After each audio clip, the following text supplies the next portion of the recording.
Welcome to ServiceSharp. This is a podcast all about ServiceNow. We'll be talking strategy, architecture, technology, and everything ServiceNow. This podcast is not affiliated with ServiceNow. The opinions expressed are our own. We're just people that are very passionate about the platform.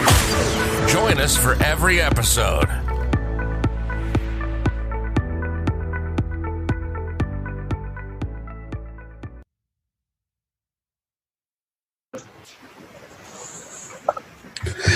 All right, welcome back. This is Jason Gibson with ServiceSharp. I have Randy Haas, Brent Peters, and Kathy Sullivan on the phone today. We're all working remotely from our houses, so if you hear some sort of child noise in the background or something going on, we apologize. But today we're going to be talking about CMDB. We're going to go a little deeper than the last time.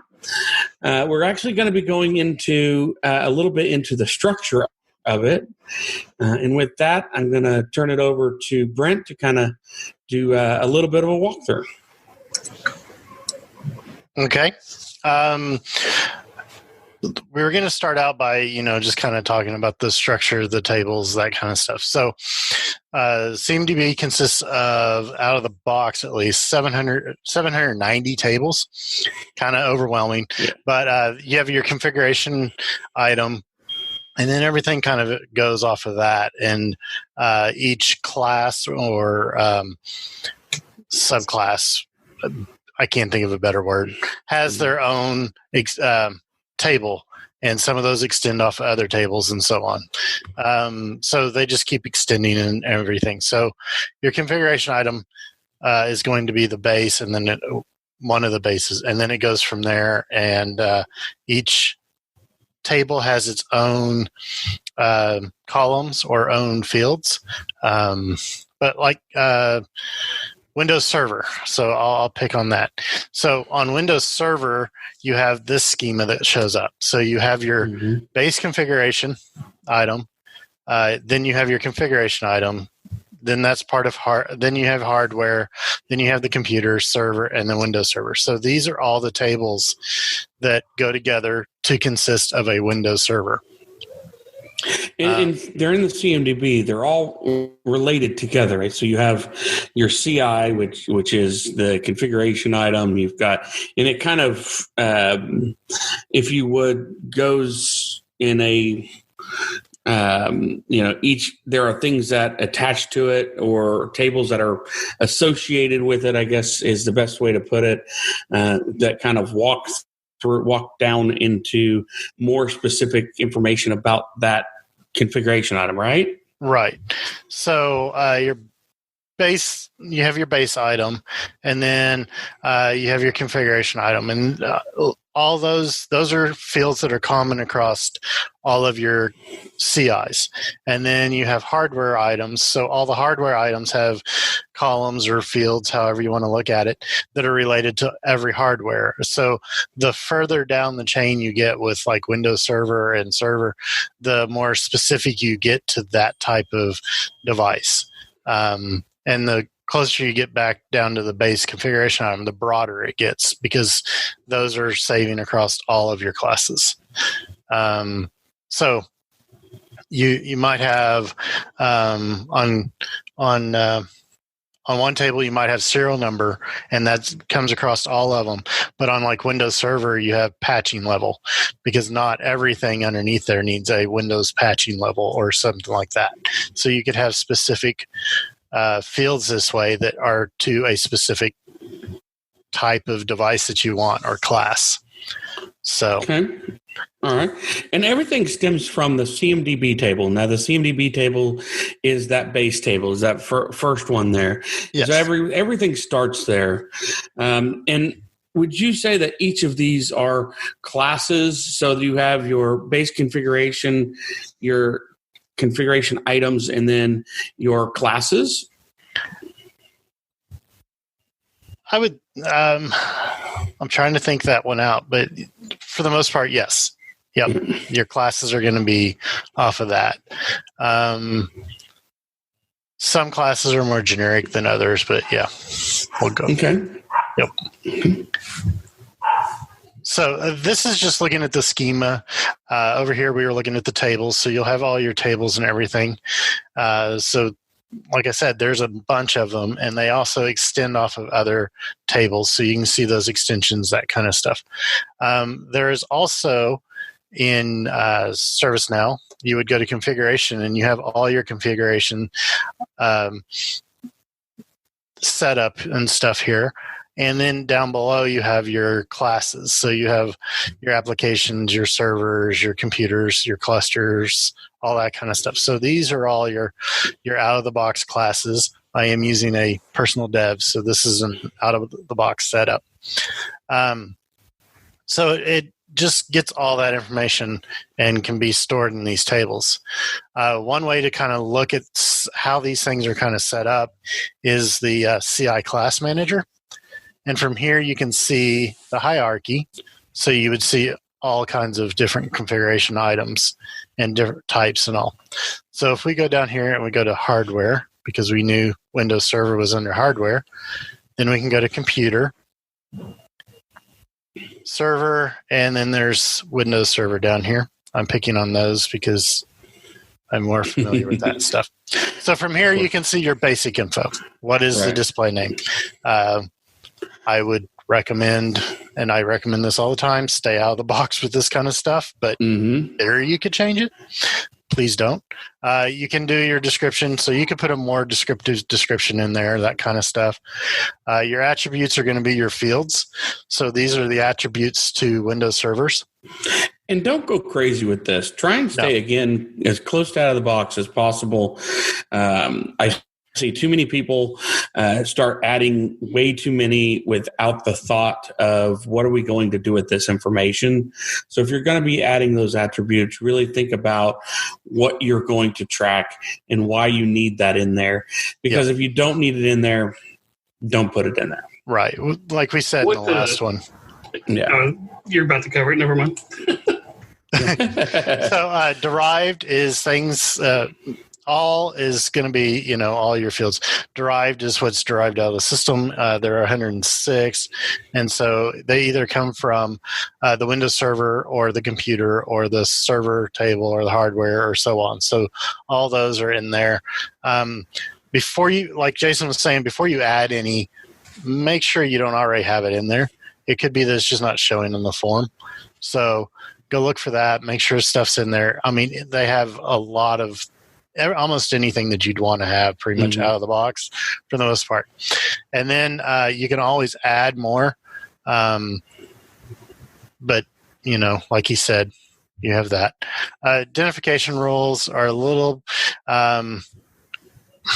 bit different, but pretty much you can do your identification rules, or you can do the lookup, that kind of stuff in here. So this is kind of the priority of that stuff. So how would you use identification rules and reconciliation rules? I'm not real familiar with these. So if somebody else knows. Now I know the okay, I see what it is. This is what you're going to go off of to get your unique systems. So if you're pulling data in, or you're pulling discovery, most likely it's going to be discovery or something like that. These are the fields or the attributes that it's going to go off of to make sure that they are unique and that you're not going to have duplicates. Exactly. Yeah. So it helps kind of when you're like the normalization rules kind of thing. Yes. Yeah. Really broad though. It is really broad, but it does help when looking at duplicate remediation. Yes, it does. Where it does not help is if you have two different systems coming in, like Discovery and an outside source, and Discovery sees it as a Windows server, and your outside source just sees it as a wrong server, like Linux or something, and you try to do that, it's gonna have some issues with that stuff. But that's a different topic. Yeah, exactly. Yeah. Then you have your suggested relationships. These relationships are out of the box A lot of them are because of how discovery is going to work, that kind of stuff. But it's kind of hard to see. I'll zoom in a little bit. But like a Windows server is going to have an IP connection. It's going to depend on things. It's going to have possibly be a cluster. You can put it. You can relate it to business services, racks, circuits, that kind of stuff. So these are the suggested relationships. As in most places, you have the option of adding new relationships. If you have a relationship that's not one of these out of the box, you can always add one in there. I will say that it is really important to try and keep these relationships clean and to try and keep these relationships to the recommended type of relationships for the class. Yes. Because if not, what you end up doing is having an extremely confusing map of your systems. We have seen customers come in and do runs on every single relationship.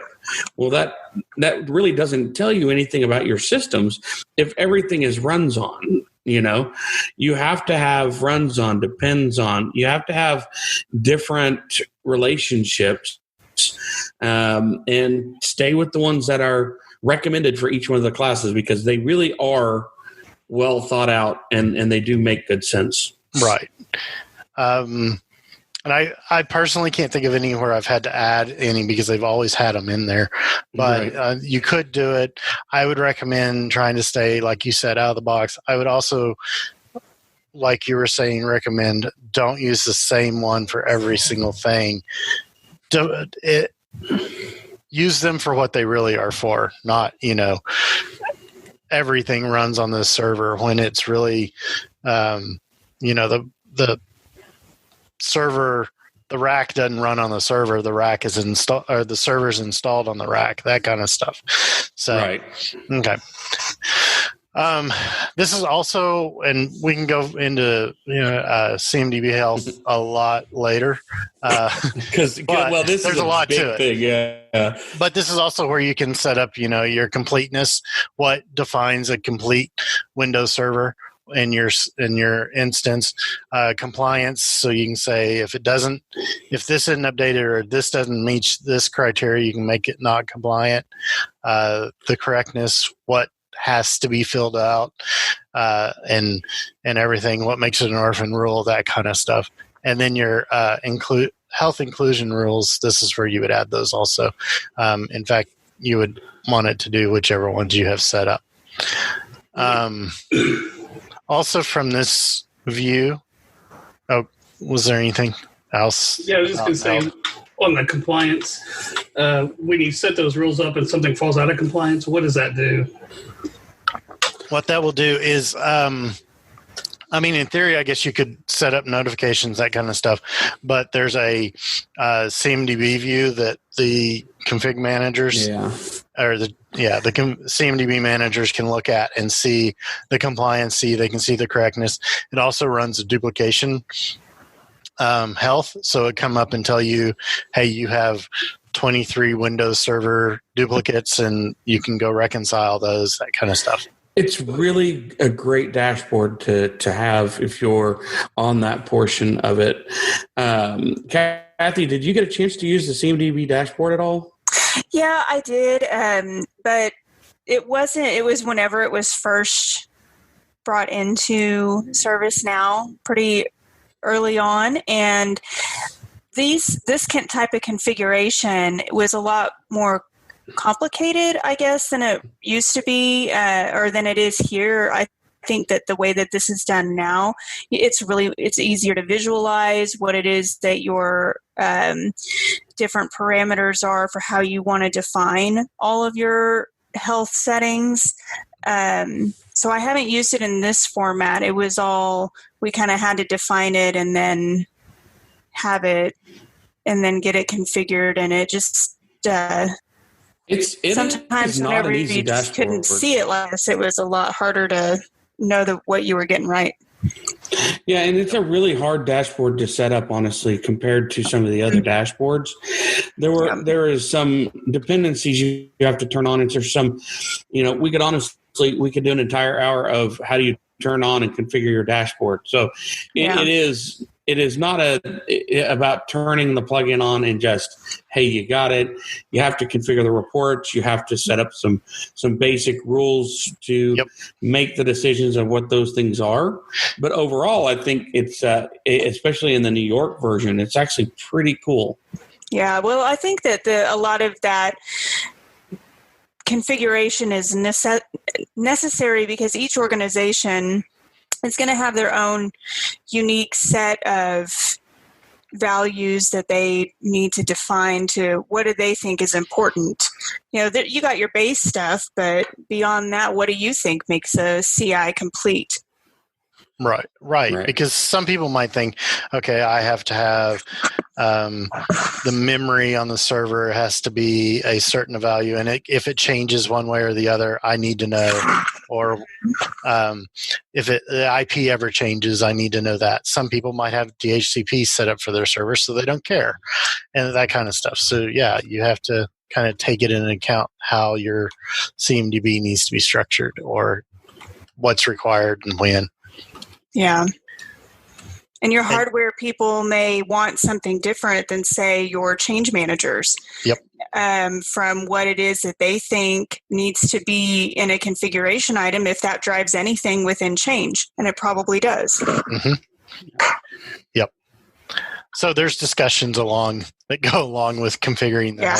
Yeah, yes. For sure. Yeah, lots. And also from here, you can click on the CI list and it'll show you your current Windows servers and all that stuff. So here's all my demo records. So that's kind of the CI class manager in a nutshell. Like I said earlier, you can drill down to any of the classes that are out there and start looking at the same stuff. But that's just kind of an overview of how the Windows Server one looks like.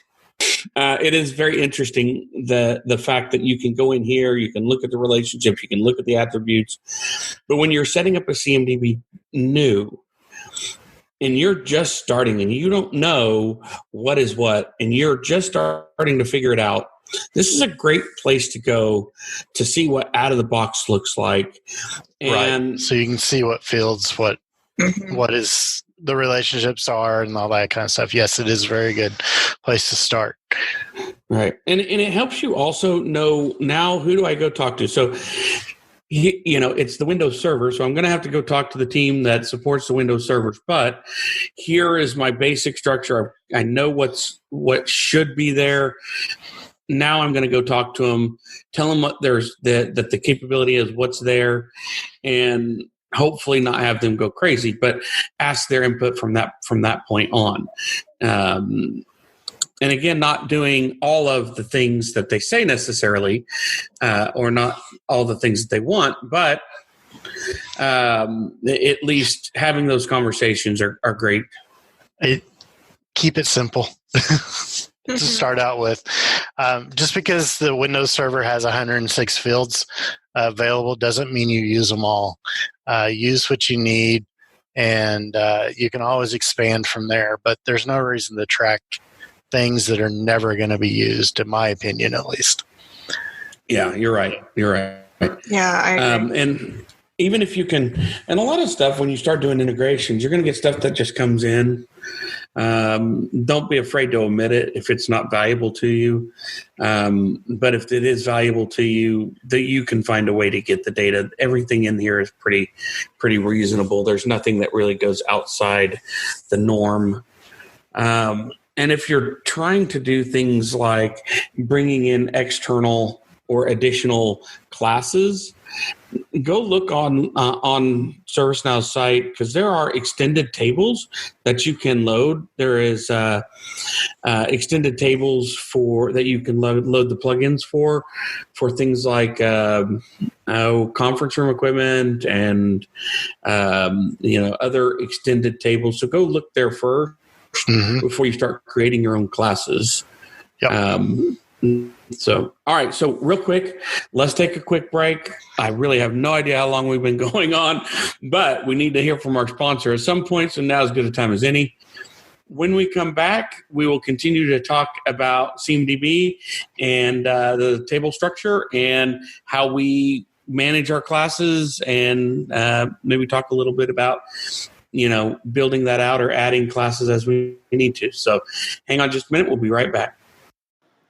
This podcast was made with Anchor. Anchor is the easiest way to create and publish your podcast. It's free. Creation tools with it allow you to record and edit your podcast right from your phone or computer. Helps you distribute your podcast. It's super simple to publish to Spotify, Apple Podcasts, Google Play, any of the major ones. You can make money from your podcast. There's no minimum listenership, so they make it super easy to monetize. It's really everything you need to make a podcast in one place.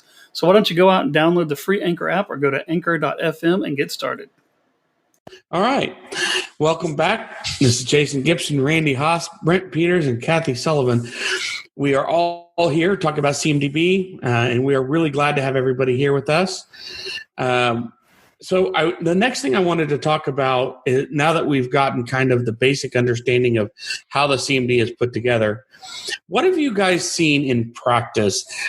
What are people asking to add? Are they asking for additional classes? What are you seeing the most benefit out of the CMDB as far as that's concerned, and what are people really asking for? Service mapping depends on your level. I think that it's really good for any operations. They really want to see those relationships, which Discovery does really well.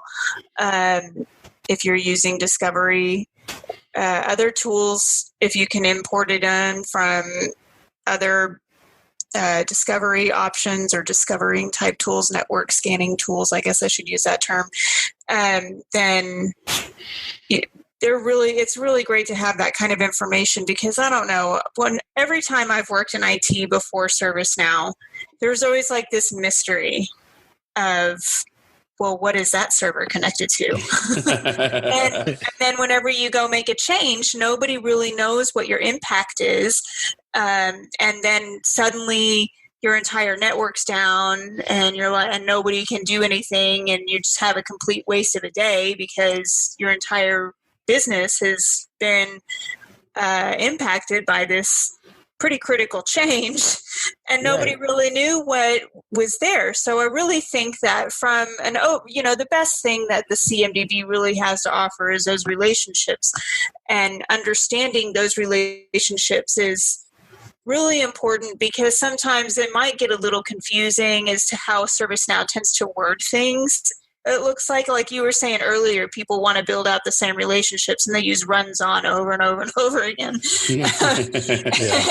it's like, okay, well, that's cool, but that doesn't really tell you the truth about what it really looks like. And so I think that having the understanding of the relationships and really getting people around it is the most beneficial thing that you can get out of the CMDB. Now, do you think that the business side leadership and IT leadership get equally as much benefit out of the service mapping? I think that I think they want to believe that they do. Okay. I think if you do it right, they can. Yeah. Right. Yeah. It's really challenging though, because the biggest part that I've always seen people struggle with is, well, the first thing you have to do whenever you start doing service mapping is what? Define a service. Mm-hmm. And it's like, okay, well, what do you want your services to be? Well, what does that mean?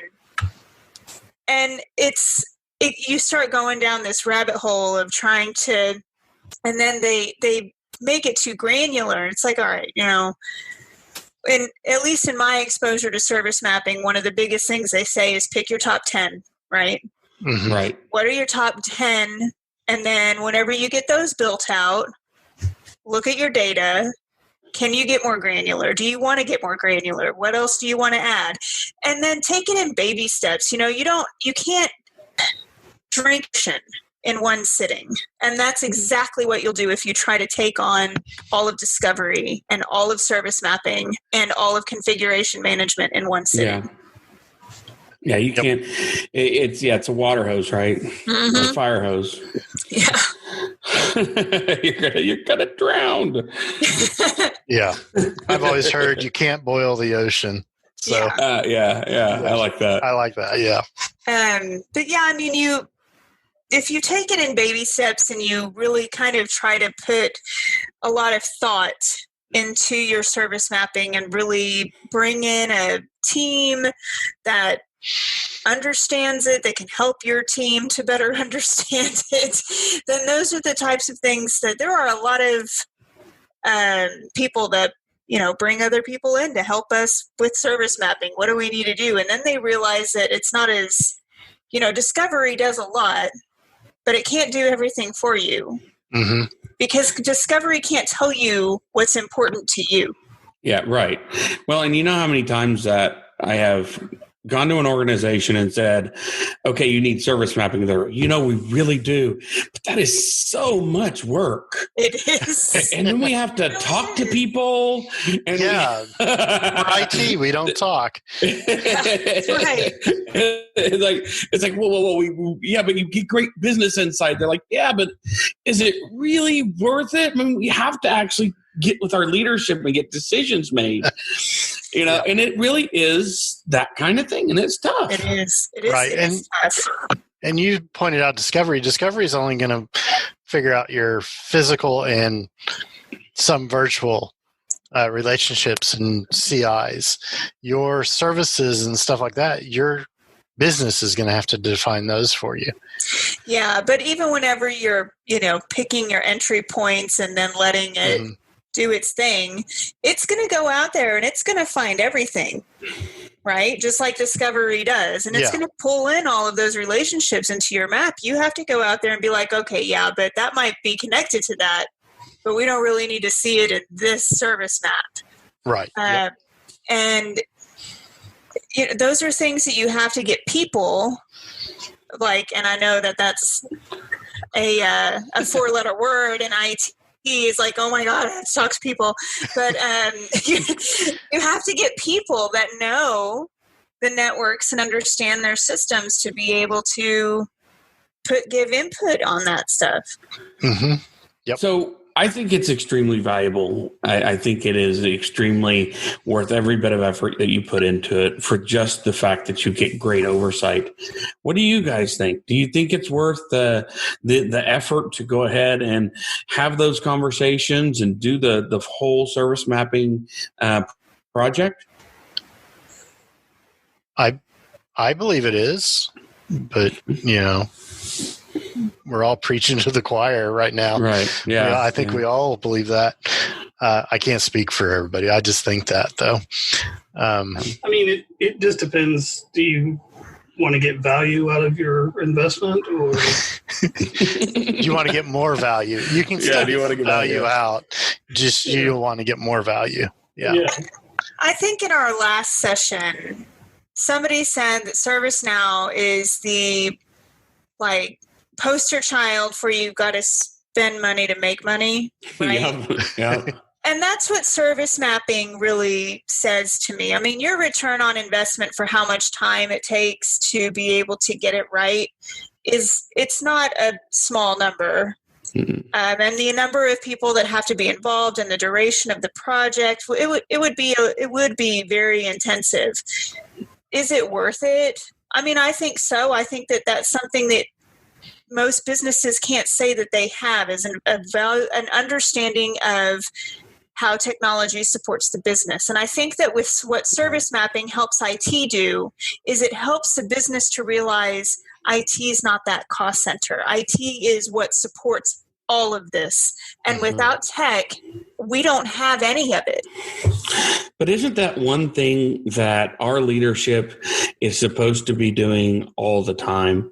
We're supposed to be going to the business and saying, here's what we have to offer you, and this is how we're supporting you. I mean, it's the responsibility of IT to take that to the business side and to the leadership and say, okay, so this is how we're supporting you. I agree. I agree, and it's and service mapping helps with those types of things, because visualizations are great because you could say it all day, but what service mapping does is shows it. Right. And it puts data behind it, and it makes, it shows it to somebody and says, this is how we're providing value. And keep this in mind. Bridge that gap. Here's what else.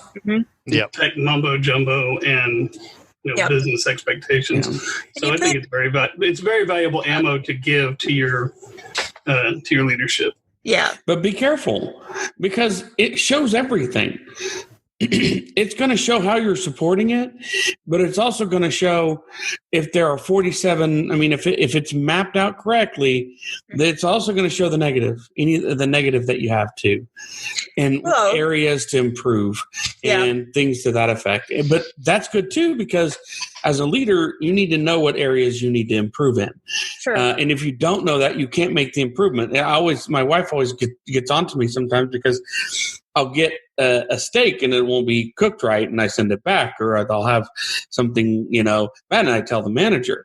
But I don't ever tell the manager in malice, and I'm never rude about it. I just simply want them to know, because I feel like if leadership doesn't know what's going on, they can't fix it. And it's no different with this. If the leadership doesn't know where it needs to adjust, it can't adjust. And it betters the entire organization. And if you better the entire organization, you make that job that person's worried about more stable. And you can hire more. You can grow. I mean, there's so many benefits to having that stability that it outweighs any temporary discomfort for saying that we're lacking in this one area. Well, I think that, just to follow up on that, people need to get out of the mindset of, I only want to see good news, because the best way to improve your service is to find out faster what's going wrong. Right. And the faster you can find out what's going wrong, and the faster you can measure what your changes are doing to improve that situation, the better and better you get. It's like if you try to sharpen a knife, you have to take a layer of off every time you move the stone across the metal, and if you don't, then it's never going to get sharp. It's always going to be dull. And that's the same thing with your IT organization. If everybody sticks their head in the sand and pretends like there's no problems, when it's unrealistic whatsoever for there not to be any problems, then nothing ever gets better. Things continue to get worse. And so it's best to confront issues head on. It's best to go looking for them, to be honest. Exactly. But it's also very important how you sharpen the knife. If you put the knife directly in a 90-degree angle and run it across the stone, you're not sharpening the stone. You're not sharpening the knife. You're ruining the knife. So coming in with a heavy hand, or how you go about sharpening that stone or refining your organization is as important as knowing where your gaps are. So it's knowing where your gaps are and moving it in the correct direction. And if you need help with this, I know these guys, they sponsor this podcast. They can help you. Yep. So sorry, I had to get it. The more that you can identify that kind of stuff, and the faster you can identify that kind of stuff, the quicker you can fix it. A lot of times down the road, you can start catching that stuff before the customers even notice anything.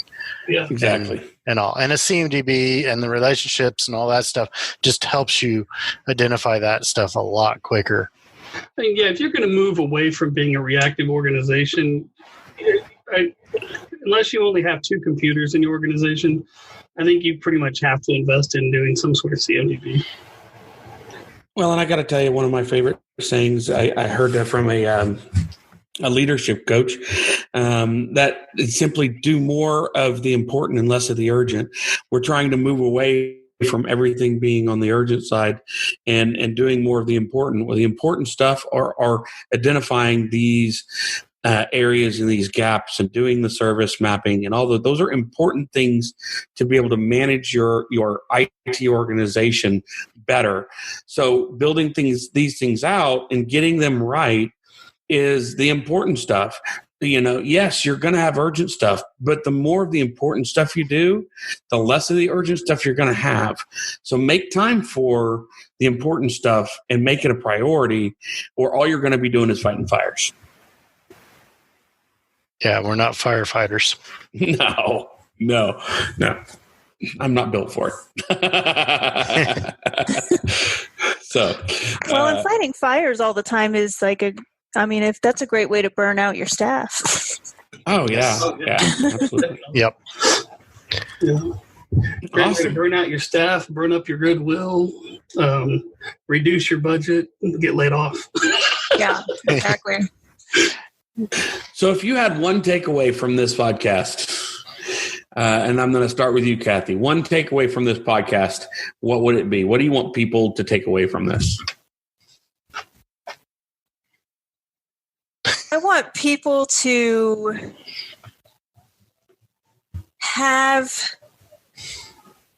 I want people to realize that building out a CMDB requires a plan, that it requires a lot of time commitment, that it's not something that you just want to go tell Discovery and give, your AD credentials to and then let it go do its thing without really understanding what it's doing and without really knowing what it is that you're going to get. At least there's a lot of planning that has to go into building a quality CMDB, and I think we hit on that a lot the last time.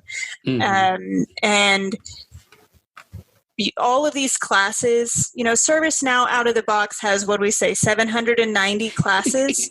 Well, every single new release of ServiceNow, which in case you didn't know, they come out with 2 of every year, usually has more CI classes with every release that they come out with. So pretty soon in the next couple of years, we're probably going to have up to 1,000. And that's a lot. I mean, there's a lot to building a really good CMDB, and there's a lot of options out there. And before you start customizing everything, try to, send people to a class or have them look on the Now Learning site to try to do some things, get some training behind them so that whenever you go in to build this, you can come in with a plan. I guess that's the project manager in me that's we need to really kind of know what we're getting into so that we don't have to come back. And a lot of people end up doing in a few years, they're like, this is completely useless. I can't use this at all. And then they end up deleting it and starting over. Exactly. I think he muted himself again. He did. Yeah, I did. I actually was trying to tell my daughter was actually coming up to try and get in the video. The one thing I would agree. I mean, I wholeheartedly agree with everything Kathy said, but I'm also planning is key to this. I want people to know that you have to plan all of this out before you start building things and just throwing things in there, like she said. The best implementations I've seen is, they had workshops up front to get everybody to buy in and say, yes, this is what we need to have. No, we don't need that, or let them bicker back and forth on what needs to be stored and where and that kind of stuff, and get that stuff all planned out and then build it and start putting things in. I have been in an implementation where they just turned on Discovery and filled up the database. It's not good. Yeah. Oh yeah. It's like, now what, right? Now what? What do we do with all of this junk, right? So yeah. And I would echo everything that Brent and Kathy said, that there's a lot of power, there's a lot of benefit to be derived from doing the project, but it's definitely worth being honest with yourself and saying, okay, if I don't understand really what the CMDB is, bring someone in that does, and at least for the planning process. They don't have to do the implementation necessarily, but helping set all those things out, that this is what needs to be in, and this is, you don't need this, because what we talked about earlier is, you don't need every single field filled out. You don't need all 600 attributes filled out to get a lot of power and a lot of benefit out of things. So, take the time to do it right, and be honest with yourself about what your capabilities are with doing it. Well, yeah, absolutely. Something else to point out to people whenever you're building it is every attribute you put on a class is something that has to be audited and looked at every so often to make sure that it's been updated, and it is things that you have to update. Some things you cannot some custom fields that people are going to want in there, you cannot update automatically through a scan or that kind of stuff. So someone will have to touch it. So that is something to keep in mind. My recommendation, I hate to say this, it's 700 different tables, more than 700 different tables, almost 800. And that doesn't include if you add the packs that extend it. Yep. Do not get yourself in the position to where you are manually updating a bunch of stuff in the CMDB, because I promise you will not do it. You got to get that data from somewhere, whether it's Discovery, SCCM, Jamf, whether it's you've got SolarWinds. There's 1,000 different integrations that can be done to find that information. So go find that information, and please do not make it to where you have to manually update 20 or 30 or 40% of your CMDB, and all of a sudden 6 months from now, it's going to not be useful to you. Right. I think that going back to the planning, you not only need to plan on this is what it needs to look like to begin with, but from the very beginning, you need to plan for the maintenance of the CMDB because it is a living thing. It's not a set it and forget it. Yes, as soon as good processes, you need to maintain it. One other thing that I would recommend that I've seen is, and Kathy kind of hinted on this earlier, is let's say there's 790 classes right now in the system, and you have this weird class that just came up, and you're like, okay, I can put it in there and I can start doing this. Research your updates first before you start adding things. Because if you add, I don't know, off the top of my head, let's say thin clients. You add a table to thin clients. Oh, the next upgrade, put it in there. Now you have 2 tables for thin clients. Yeah. So kind of research that kind of stuff and before you do it and say, hey, we can put this off until the next upgrade, which is in 2 months, and then we'll start doing that. So have some discussions about that kind of stuff.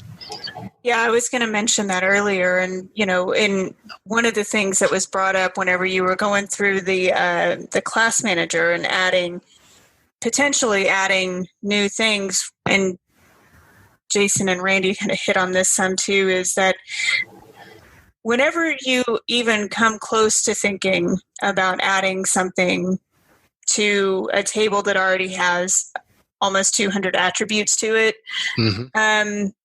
really, really look, is this really that important? Is it really something that doesn't already fit somewhere else? And how are we going to maintain it? Because if you're using Discovery, unless you're going to customize that too, Discovery is built to populate the fields that are out of the box, right? Yep. And not necessarily all of them, but the ones that it can, and build those relationships out of the box. It's a very robust tool. And a lot of times we as organizations don't want to adapt to the tools that we buy. And you go spend a whole lot of money on a tool like ServiceNow, and then you want to build it to work for you. And then you end up putting yourself in a situation that it's really difficult to do upgrades. And the CMDB is a very crucial part to this tool.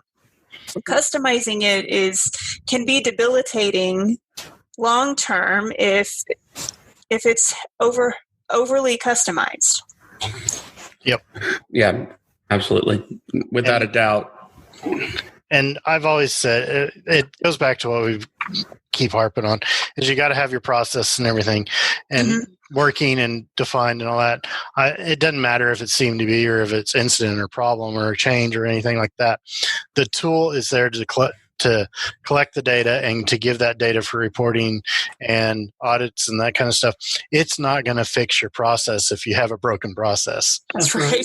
No tool can fix the broken process. It's going to stay broken. Yeah, you just get broken things faster. Yes. Yeah, right. Yeah. And then you break a tool because you're trying to make it work with a broken process. Yeah. That's right. And that goes with all of them, but CMDB is a very important one to keep that in mind. For sure. I irritate many managers by saying if you can't do it on paper, you're not going to be able to automate it. Right. Well, how many times have we just said, "Hey guys, would you just define this, please?" Oh, yeah. Because I can't script this if you can't define it. I mean, you can't even tell me what it is. So how can I help you? If you can't meet requirements, if you can't define it, I'll define it for you. That's right. They usually don't like that. No. Doesn't go over well. What do you mean you wanted 16 fields? I gave you 3 that were out of the box. That's right. The best one is whenever they want 16 conditions off of one Oh my goodness. step in the process. Oh, yeah. But if it's this and this and this, then I need it to do this. But if it's this, this, and that, then I need to. Yeah. Also, and if Jason's on vacation, I need it to go to these other 3 people. Oh, well, how do I know Jason's on vacation? Right. So basically, that's our life. It's almost like every implementation we've ever been in, right? That's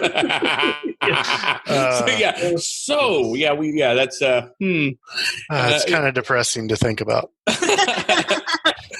But the nice thing is, most of the time, people understand why you say that is not recommended and decide that they'll take your recommendation if you don't work directly for them. Now, if you work directly for them, that may be a different story. But if you come in as a consultant, they tend to listen a little better. I don't know why. Yeah, I don't know. Only maybe to your face. Maybe that's true. That's true. Yeah. All right, guys, you know how much I appreciate you guys coming on here and doing this with me. And I think that we've got a lot of information here that is helpful to people that are starting down the process to get this started. Kathy, it has been a pleasure to have you on here. We want you to be on here as much as you possibly can. Okay. So thank you so much for joining. No problem. Thanks for having me. Yes, thank you. No problem. Brent, Randy, of course. Yeah, right. Yeah. Join the club.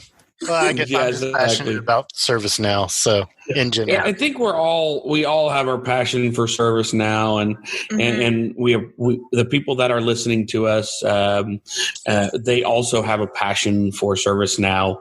So thank you guys, and thank you to the listeners. If you need anything or have any questions, we're here to help you. So send us a message, LinkedIn. Matter of fact, if you want to go to the Sharpstone page there, I know you saw you had that up, Brent. You can always go to the website and look at the podcast there. This particular one will be on YouTube and pretty much anywhere you get a podcast. So feel free to go out there and watch it and take a look at it. If you're listening via audio. And again, send us a message if you need something. Thank you for joining us. Thank you. All right, guys. Bye. We want to thank our flagship sponsor for this show, the Sharpstone Group, LLC. Sharpstone is your source for all of your ServiceNow needs. Implementation, development, administration, strategy, and architecture. Contact the Sharpstone Group today at info@sharpstonegroup.com or 405-594-0100. We'd love to answer your questions or have you on the show. Contact us at ServiceSharp@sharpstonegroup.com or find our LinkedIn info in the notes. Additional sponsorship opportunities are available.